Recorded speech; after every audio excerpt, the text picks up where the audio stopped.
What's up, y'all? It's your girl, Sakina, and I'm back for another review. This is my review for Married at First Sight. This is season 12, episode 7. Before we get into the review, I want to give a shout out to all the new subscribers. I see some of y'all still just watching and not subscribing. Like I said, obviously, y'all like something because y'all keep coming back. Subscribe, please. Like I said, we're a family here, so we like to have a good time and all of that good stuff. Also, I know it's delayed, and that is because I had to take the day off yesterday. I had to go to the dermatologist and all this because y'all know I'm trying to get the skin right. But yeah, I had to do all of this other stuff, and it kind of just threw me off track. I was exhausted yesterday, and sometimes I just need to step back because on top of that, I have like really bad insomnia. So sometimes I just have sleepless nights. So I'm not able to function properly throughout the day. So that's the reason why you got this review a little late. And sometimes I will be needing to peel back. So yeah, some of those days you will have the review a little late than before. But anyway, let's get into it because we do have a lot to cover. I don't know if this is going to be a long review, but the last one was long and y'all stayed around. So shout out to y'all for that. Let's talk about Ryan and Clara because they're the least interesting out of the bunch. I seen on the little after show, what is it, Unfiltered, that Ryan had on some J's. I said, oh, you are a little black, huh? But nonetheless, Ryan is a granddaddy, okay? They were talking about what time to go to sleep. He go to bed at 10, no later than 10:30, sharp. And he said on a wild night, he goes to bed at 11. I said, oh my gosh. What the hell? A total snooze fest. Like, I can't. So then we get down to his house, right? Ryan's house is nice. However, his house is, like, it looks nice. But when you start digging in, when you dig a little deeper, go into the cabinet, go into the closet, look under the bed, it's shit everywhere. And that's what, it kind of reminds me like when your mama used to tell you as a kid, go in there and clean up that room. And it looks clean, but then she look under the bed and it's just all kind of stuff. That's exactly how Ryan handles himself. I'm like, are you as cleanly as you try to portray yourself to be? Because I'm not buying it. You don't even fold your clothes. Literally. Doesn't even fold his clothes. But we get to Clara's house. She got a dog sanctuary. I was like, okay, well, she obviously really loves her dog. And yeah, that was pretty much it. They see Pastor Kyle, and I don't like the fact that Clara keeps lying about, like, oh yeah, we pretty much agree with everything. No, y'all don't. Y'all don't see eye to eye on a lot of things, and that's okay. Like, y'all can still get along, but stop trying to make it seem like y'all better off than what y'all really are. Like, I don't like that. It's giving me we just trying to look good for the crowd. As far as them being intimate, are y'all messing around or not? Because she said they're not, having sex, but whatever it is they're doing well. And I was like, what is that? Are y'all doing this? Because if so, that's childish as hell. We are not in elementary. Not elementary, because I wasn't even doing that in elementary. I'm going to say high school, okay? I'm sorry about that. So Ryan says that, Ryan says that he wants a connection first, which is why he's not getting down with her. But baby Clara wants the D, okay? Ryan said that he knows that she's ready. He knows when he's ready to say, I love you, when he can't explain it. And I was like, okay, now Pastor Kyle is telling him, don't be so fixated on the word, okay? It's just more so about the actions. You already said that you made a commitment to her. Like, these are things that show that you love her. So don't be so worried about that word. Anyway, we can move on. We can actually talk about, let's talk about Erik and Virginia real quick. We can get them out the way. They were looking through the apartment, and Virginia, the first thing she said was, oh, I see they have wine glasses. Look, little drunkard, calm the hell down, okay? Even if they didn't have wine glasses, you would have brought all your shot glasses, wine glasses, food glasses, beer glasses, all the glasses from your house down to the new apartment. So, girl, just stop. And then she said that she will need her space from Erik from time to time. And Erik didn't like that, and neither did I, because what more do you want from this man? He already is going to be gone from days on end, and then you're talking about, hopefully I don't need that space while you're here. No, you're going to take the space that I give you with my career, and then you're going to deal with this marriage while I'm here. Like, that just bothered me. Like, girl, if you want to be single, then just say that, because I'm not really understanding. Or if you just want a boyfriend, you shouldn't have signed up to be married. That was just like, yeah, I don't understand what's going on with her. We get down to the apartments. Erik acting like he allergic to cats, but then he slipped up and said he wouldn't have an idea that his friends had a cat unless they said something that you're not allergic, baby. Because when you have cats, I'd have had cats in the past. I really love cats too. Like I said, I love animals. But anyway, when you have animals and somebody's allergic to them, they don't have to be present. They don't have to be in the same room as you, baby. Because that dog hair, that cat hair is going to be around somewhere and you're going to react towards it. So yeah, he just don't want them damn cats to come into his apartment. Now, when we get to his apartment, baby, bachelor pad, but laid the hell out, okay? He got the fireplace. Like, his house is so nice, and I did not expect that. I said, okay, pilot money. Listen, I was here for it. He had a studio in there. I said, you're making beats, okay? Look, we see you. He said that it was really for his friends or something like that.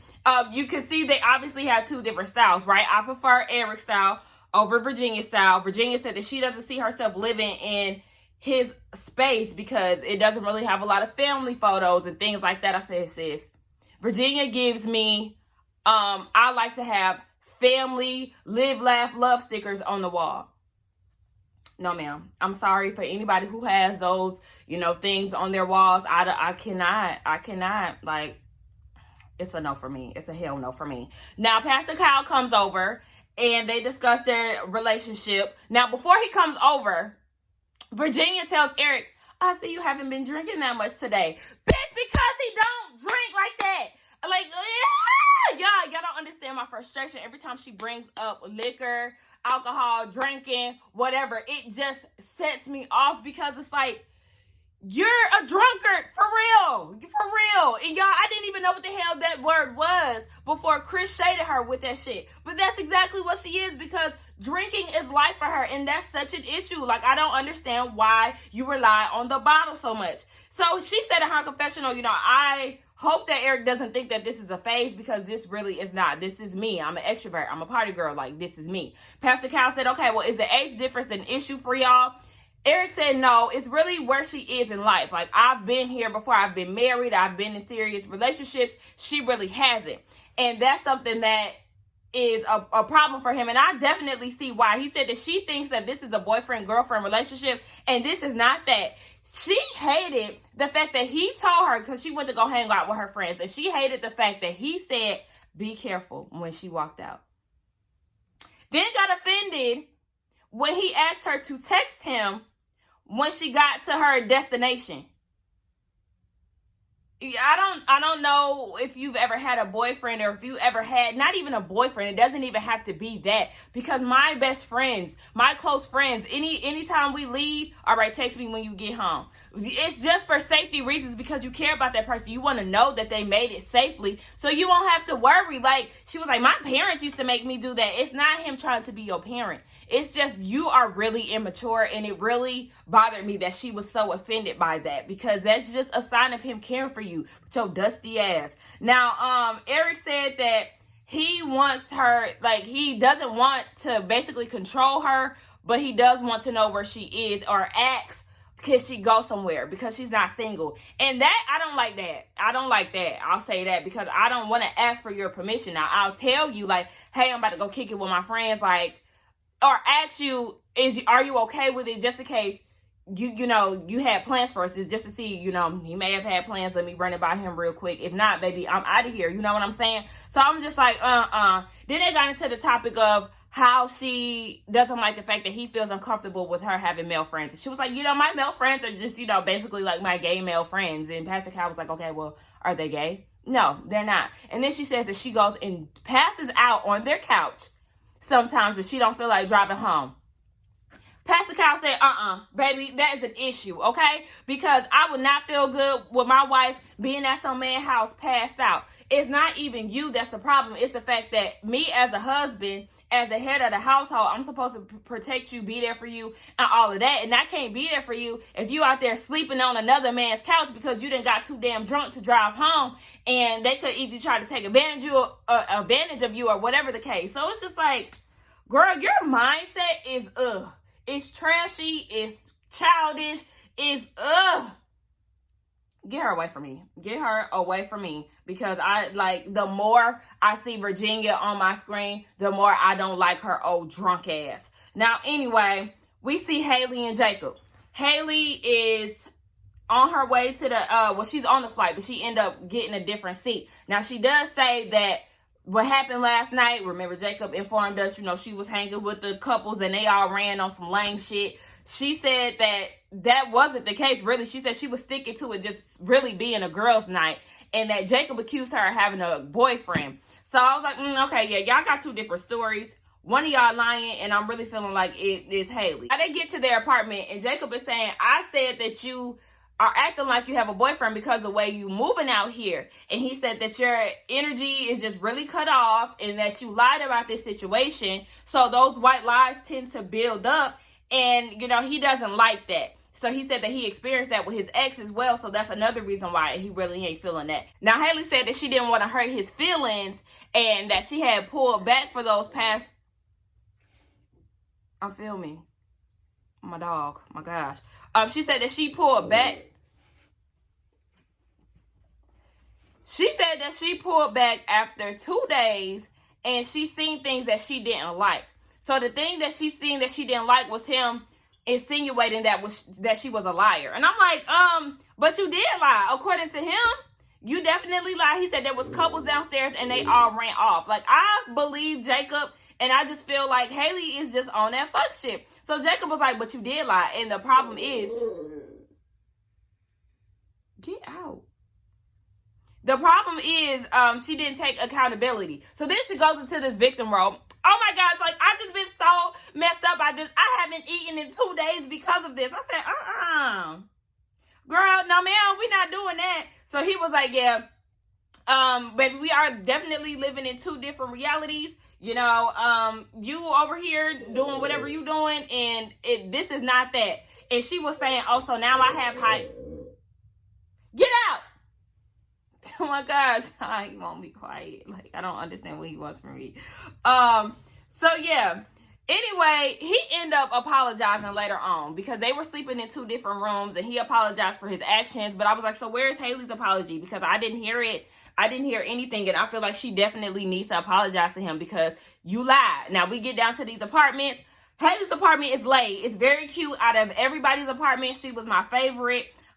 He going through her stuff, talking about 80 skirts and all of this. Like, shut the hell up. He then said something about Karens. And I'm thinking that, Jacob, you may have a different definition of what a Karen is.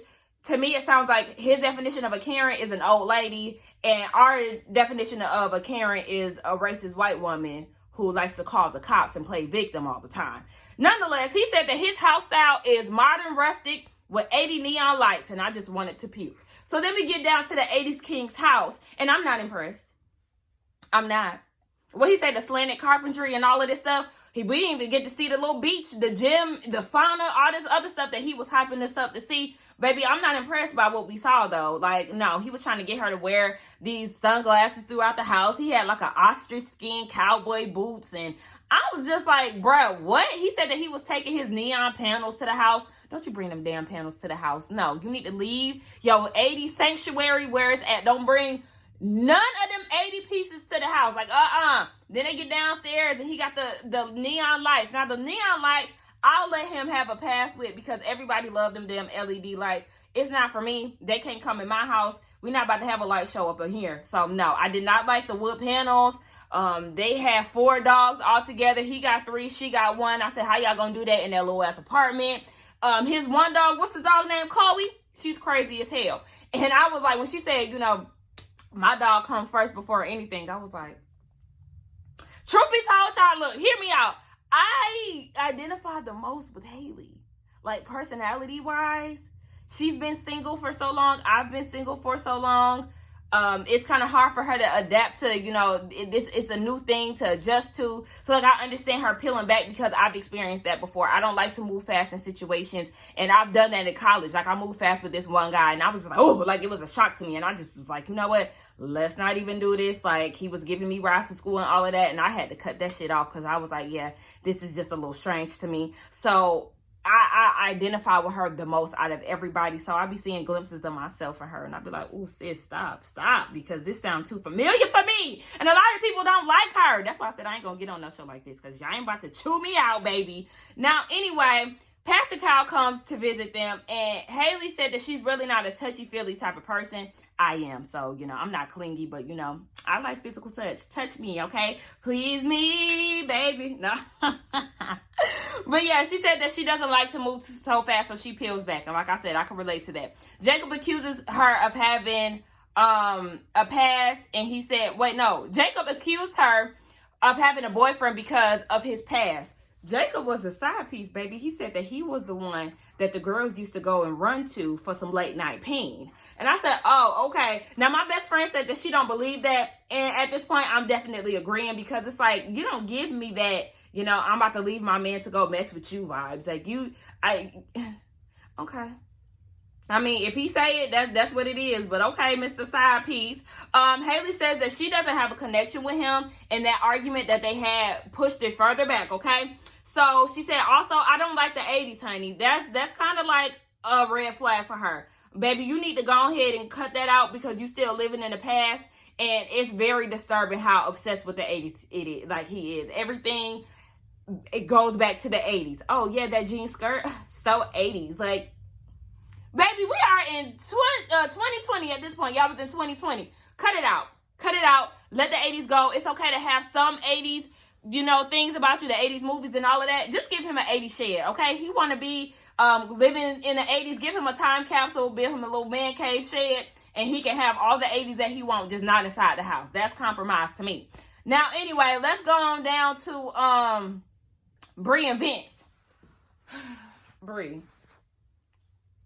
Sis, you really doing too much. She talking about she likes to clean up after him, and it's annoying to me. Why do you find it okay to always clean up after him? Like, it's annoying. Okay, if I want to leave my toothbrush out, or if I want to leave my little, you know, mascara, whatever the case, I'm saying mascara like he used mascara, but you know what I'm saying? If I want to leave out certain things, it's because I want to have an easy access to them. I don't need you to be policing me. Is my thing going back? Look.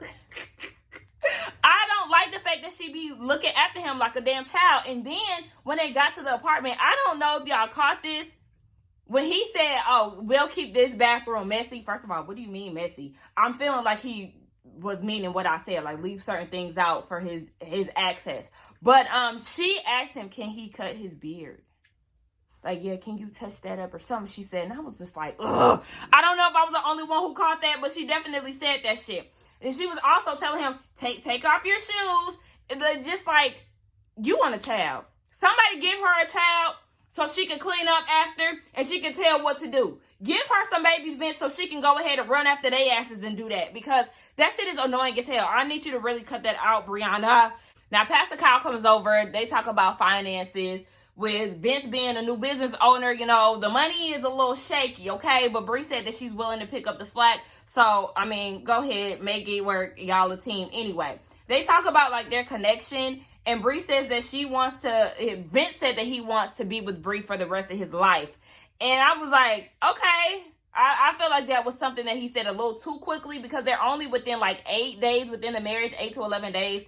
But whatever. I felt like Bree wasn't really there, because then Pastor Kyle asked, well, do you feel the same way? And she was like, yeah. And I was like, I don't know if I'm completely buying that. They got into the topic of issues. Vincent said, baby, he's big on respect. He feels like she needs to work with her communication better, her tone, and all of this. Now, mind you, he's the one who's saying this, right? Communication is key. He's big on that. Watch your tone, all of that stuff. Okay. And then he said, you know, you bossy. It's not what you say, it's how you say it. Okay. So Vince is scared because of how he can react.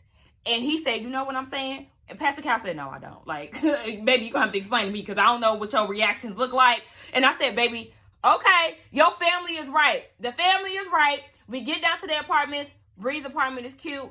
I can't stand that baby voice that she does. I mean, hey, welcome to my apartment. Oh my God. Like, stop doing that. That shit irks me.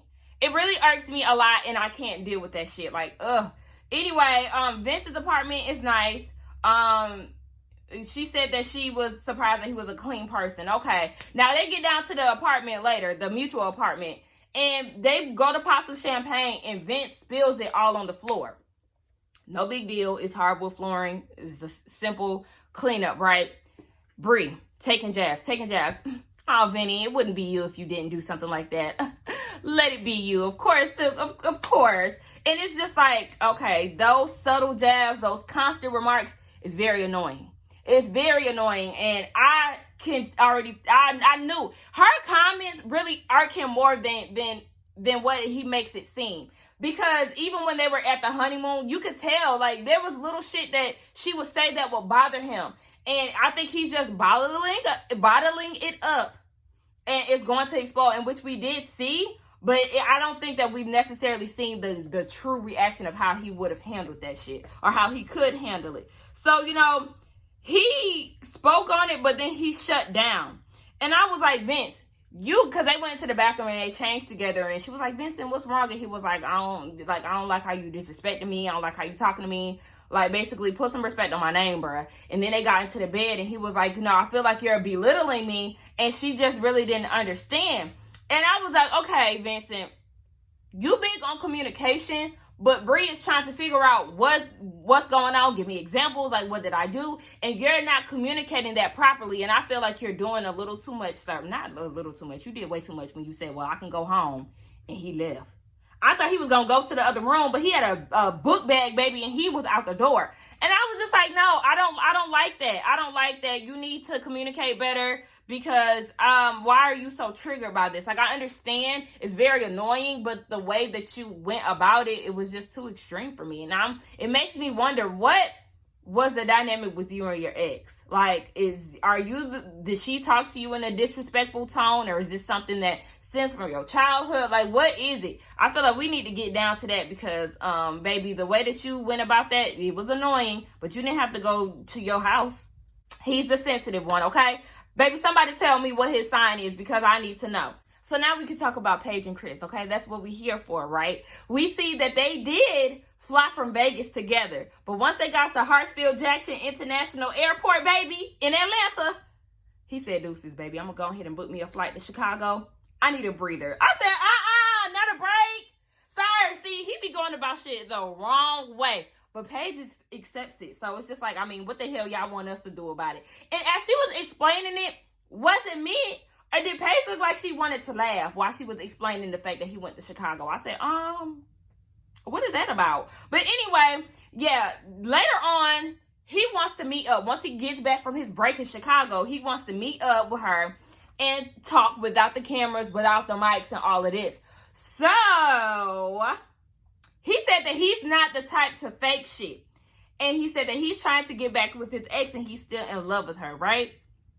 Now, Paige calls production, and production films the conversation that they were having with her over the phone. Paige, I'm wondering, why are you crying? She's crying hysterically. And I'm like, it's only been 8 days within the process.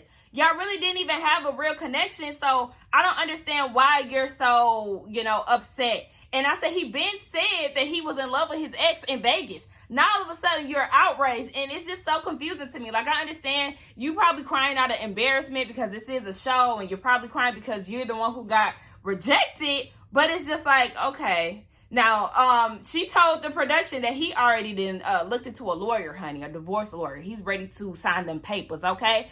I done took all I could take, but you leave me no options, girl. Oh, shout out to Usher. I love him. So I quoted a few things. I quoted a lot of things in this conversation. Now let's get to it. She said, I can't believe this shit at all. I feel disgusted to have intimacy with him. Fuck that. Right. Yeah, I'm sorry. Okay, I'm gonna try to get through this without laughing. Fuck that. No, I'm done. Period. I'm done with this bullshit. All that motherfucking dramatic ass shit that he done dragged me through. Fuck you. Fuck that bitch. We'll have the conversation with Pastor Kyle. I'll air all this motherfucking shit. I'm fucking done with this shit. She hangs up. And I said, oh my gosh, is this no nonsense Paige? She has entered the chat, y'all. Oh my gosh. All of a sudden, she with the shit. All of a sudden, she's mad because he wants a divorce. I said, you should have beat him to the divorce line first. Okay, y'all should have had the Amazing Race down to the divorce court. But no, you wanted to stick through it. You wanted to be a ride or die. You said it was God's will. You wanted to be a wife. You wanted to take your vows serious and all of that. So now he done left you before you got the opportunity to leave him. Woo, baby. Anyway, Pastor Kyle comes over. She said that She thought that Chris's trip to Chicago would make him connect more with her. You see how that went, baby. He was in Chicago thinking about divorcing your ass. But anyway, she goes and says, I want to get another person's opinion on where I should go. Go home, Paige. That's the direction you need to go. Go ahead to the house because this is it. This is it. Like, it's it. I'm not understanding. They talk about the wedding, and she said that she did feel a disconnect from him, but she said that she did consummate the marriage because Chris made it seem like it was a duty. I'm not believing that. I'm not believing that. I'm not buying that. You had sex with him because you wanted to feel desired. You wanted to build that connection with him, and you wanted to be accepted by him. That's the reason why you got down with him. You thought that it was going to help you, win him over, and it was a big ass fail. So, they talk about him being unattracted to her and all of this, and she said that I should have recognized some of the red flags.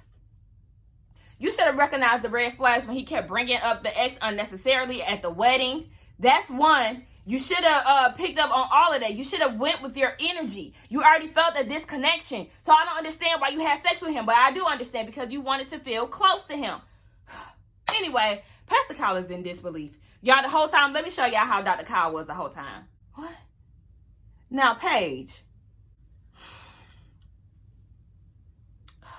What? They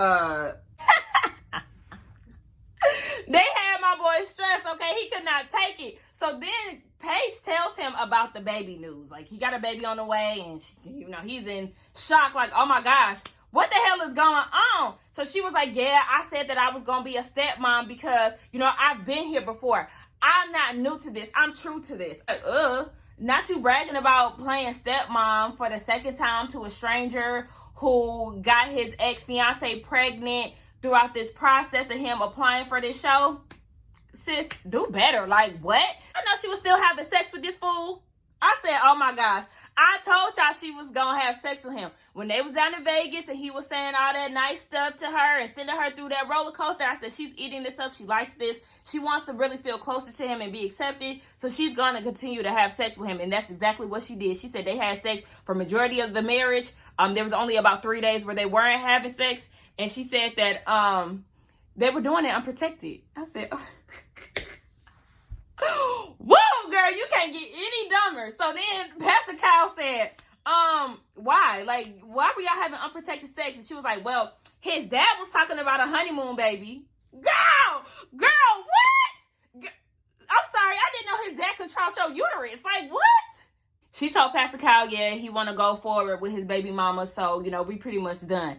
And as they're having this conversation, we see Chris walking in the hallway. And I said, oh, these were the hips that y'all were talking about. Chris do got some hips on his ass, okay? Oh gosh. Yeah, I'm telling y'all, this whole, when Chris entered the room, this is where I really started laughing. Because, like, I was laughing pretty much the whole Paige and Chris segment. But when he entered the room, I really started cracking up. This fool came into the apartment and did this. That shit took me out. Like, Chris is making me laugh more than anything. I can't even be upset with this bullshit now. So anyway, he said that this process has made him realize that he's still in love with his ex. And he said that, yeah, he did break up with his ex because Pastor Kyle was like, well, obviously y'all broke up for a reason. And what was that reason? He said, yeah, we broke up, but really, I haven't thought too much about, the reason why we actually broke up. And oh my gosh, y'all, I'm going to have to insert a picture of Paige's face. I paused it by accident because I was about to rewind it. And when I seen it, I was like, oh my gosh, her face had me cracking up. She looked at the camera and I fell the hell out. Anyway, y'all, oh my God. So she said that she feel like she got the short end of the stick. Girl, you got to blame that on yourself because you stayed too long. Chris said that he was very direct with her about his feelings, and he definitely was. However, like I said, the roller coaster, okay? You played with her emotions a little too much, okay? Play with my emotions. You get no devotion. You get no love. See, that's what she should have been taking a page out of Faith Evans' book. But anyway, yeah, I said, You was sending mixed signals, but you was definitely being honest because I don't know why she didn't take heed to what you were saying when you said that you were still in love with your ex. If you still in love with her, then what the hell you gonna do with Paige? Like, anyway, so Pastor Kyle was like, why did you have sex with her if there was no attraction? Chris starts smirking, okay, trying to prevent himself from laughing. He was like, I don't want to answer that. I don't want to be disrespectful. My best friend think that he was going to say, Pastor Kyle, have you seen that ass? And I was like, oh my God, that probably is what he was about to say. Because I was like, what? What do you mean you didn't want to be disrespectful? I was getting annoyed with Pastor Kyle at this point because I'm like, sir, can you stop trying to force this relationship to happen? Like, obviously, you got all the signs that you need. The girl is pregnant. He's still in love with her. He won a divorce from Paige. Paige is acting dumb as hell, and this is not going to be a healthy relationship for her to enter into. So please stop trying to make fetch happen, because at this point, it's getting on my nerves. So Chris was like, you know, Paige is great, but so is my ex. So I was like, oh, baby, okay. So Pastor Kyle was like, you know what? I've seen enough. You know, Paige, you're going to make it a credible woman. Chris, do better, okay? And then he left, and he was like, after seeing this, yeah, I don't want them to be together no more. Now, they on the couch. It's just Chris and Paige, and they both smirking like hell. And then Chris leans over and whispers in her ear. We couldn't hear what he said. So Paige said in her confessional, he said that he's fearful of falling in love with me. I said pure fuckery, clownery, all of that shit. Foolery. I was like, what? Paige, did he really say that? Because at this point, she giving me delusion. Like, you know, are you making some of this stuff up in your head? Because what? But knowing Chris, he probably did say this. And I was like, you know what? I'm tired of them. She like, don't say that. Don't say that to me. And in her confessional, she was like, I'm really confused. I thought this was going to be a cut and dry situation. But now I'm wondering, are we really, really done? Yeah, the fuck? He wants to be with his ex. He wants to be with his ex. Say it. He wants to be with his ex. I don't understand why you don't understand this, but it's bothering me. Sis, like, what? So then she says, he was like, where's my luggage? And she was like, oh, it's out in the car. They go to the parking deck. He goes and gets his luggage, and they both staring at each other, smirking again. I said, so it's giving me Chris is waiting for Paige to be like, you want to come upstairs? Like, can we have one more final session?